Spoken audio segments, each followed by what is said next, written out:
My brother Luke has cancer, and he's not actually my brother. He's my wife's brother.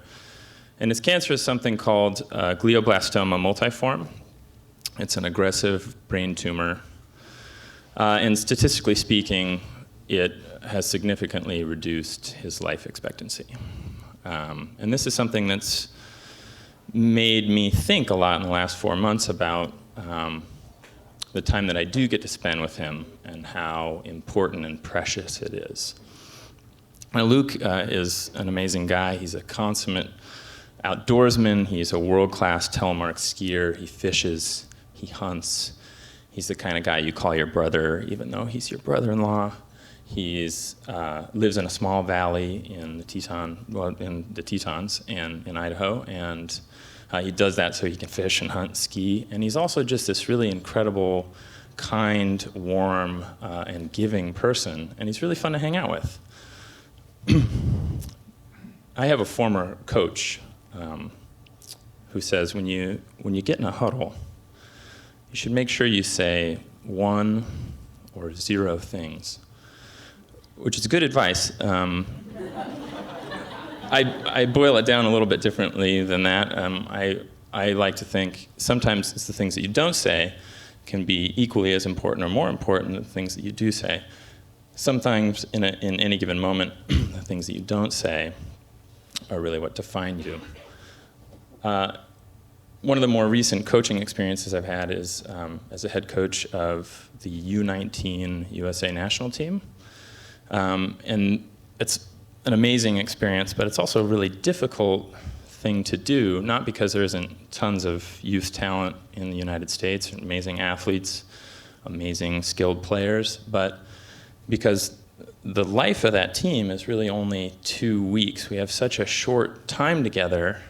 We can't do all the things and build all the things that you generally think about when you think about a team. You think about chemistry, and you think about a shared experience. You think about seasons or whole careers that you spend building these connections with your teammates, and we don't have any of that, so we have to manufacture it. And the coaches have some ways that we do that. One of the concepts that we like to really hammer on our players is called the bubble. And the bubble is sort of a social, emotional team space that we like to remind everybody of that helps us focus on what a short time we have together and how important we are together for each other in that moment. And it helps us shut out distractions. And the bubble's a really valuable tool for us. The 2014 version of Team USA, we all met in New York City. We got our training camp for a week long in the Bronx. We stayed at Manhattan College, which is a nice urban campus. And that was actually a really valuable experience for the bubble because, as you can imagine, with 24 kids from all over the US converging on New York City and trying to learn advanced ultimate concepts, there were many distractions. And that really helped us actually to shut out the distractions and learn to kind of focus within and remember that our time together was short and practice being distracted and shutting it out and making a really strong bubble. This was incredibly valuable for us because when we got to Italy, where the tournament was, the distractions kept coming. There were problems with food, there were problems with our transportation, there were issues with accommodation, there was giant weather disaster, the likes of which they'd never seen, that flooded the fields. And then there were good distractions. There were friends and family who had traveled a really long way to see us play and hang out with us. And there were foreign women ultimate players. There were distractions. But because of our time together for the training camp and the distractions that we'd learned to cope with, we politely turned away the distractions and turned inwards and focused on the bubble and the short time that we had at hand. And the first part of the tournament went incredibly well. We were challenged by every team that we played in big ways and little ways, and we rose to those challenges, and we got better. We were focused on us, and it felt great. And at about 3 a.m. on Wednesday morning of the tournament, I was awoken by a phone call from my wife, Anna, telling me that her brother, my brother, had gone in with a headache to the clinic in the Teton Valley, and they had done a CAT scan and an MRI, and it had revealed that he had an aggressive brain tumor putting pressure above his ear, and he would have to fly to San Francisco to get emergency surgery. So after I hung up, I spent the rest of the morning Googling, which was a terrible idea. And I learned about glioblastoma, and I spent a lot of time thinking about what I would do as a head coach. And I realized that this was a distraction. And I thought to myself, sometimes it's the things that we don't say in any given moment that define us. And I decided not to say anything. And it was really cathartic, actually, to have a job to do. It was great. But I would take moments during our buys or after we finished the game and walk off the far corner of the polo fields, call home, call my wife, call Luke, and mostly just to cry by myself. But we kept the bubble strong, kept the distractions out, and we actually rolled all the way to the finals. And we had the finals against Team Canada, one of our main rivals.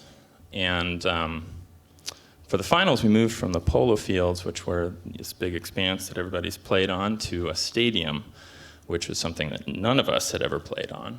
And before the game, I could tell our players were super nervous.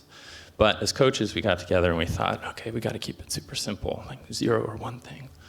And we focused, on really basic stuff. We'd come this far, we'd done really well. So we focused on things that we were going to do.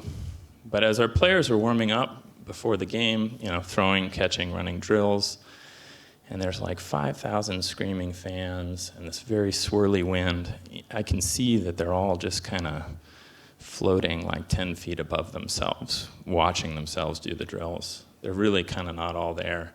And when the game starts, Canada comes out and just thumps us right away. We have some miscues. Canada's playing super loose, and we're playing like we've got everything to lose. And so at halftime, we're down by 3, and the coaches huddle up really quick before the team does, and we're like, what are we going to do? And we decide we got to keep it simple. We can't blow everything up, say 0 or 1 thing. So we bring the team in, we keep it really super simple. Let's focus on us. Let's do the things we know how to do. And it works. Coming out of half, we get a D point. We score it, finally. Our D had been creating turnovers, but not able to score it. The offense holds when we need to.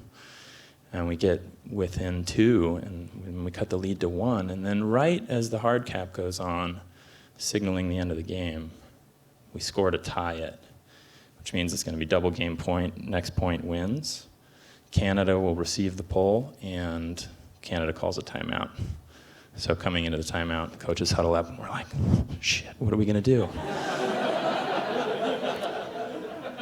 And we decide, it's worked so far, we're going to keep it super simple. So we bring the team in, and we keep it super simple. It's hard person defense. We get good matchups. We pretty much know who the players on Canada are that we really need to get good matchups for. That's it. We pull it. Canada swings it once, playing hard man D. Canada swings it again. We're playing good D. And then they throw a deep shot to the end zone. And it's a big floaty huck out over space, the swirly wind, and it's to their best deep receiver. And he's being guarded by one of our best deep defenders, and then another great deep defender from our team peels off his guy. So we've got 2 great deep defenders, and the coaches are all like, maybe this is going to work. And the Canada player gets an incredible read on it. He jumps way before anyone else does. And our two players are flailing their arms and in like incredibly athletic way. They're amazing players, but the Canada guy got a great read on it, and he lightly catches it above our hands, lands in the end zone. Game over. Canada wins. And after the game, as these teams do, we disperse. Some kids stay in Europe, they travel with their families. Some of us fly back to the United States, kids go off to college, the whole team dissipates. And I fly back to Portland and immediately book a one-way ticket to San Francisco to meet my wife and Luke and his family and help out however I can. And I think a lot about that game. Of course you do.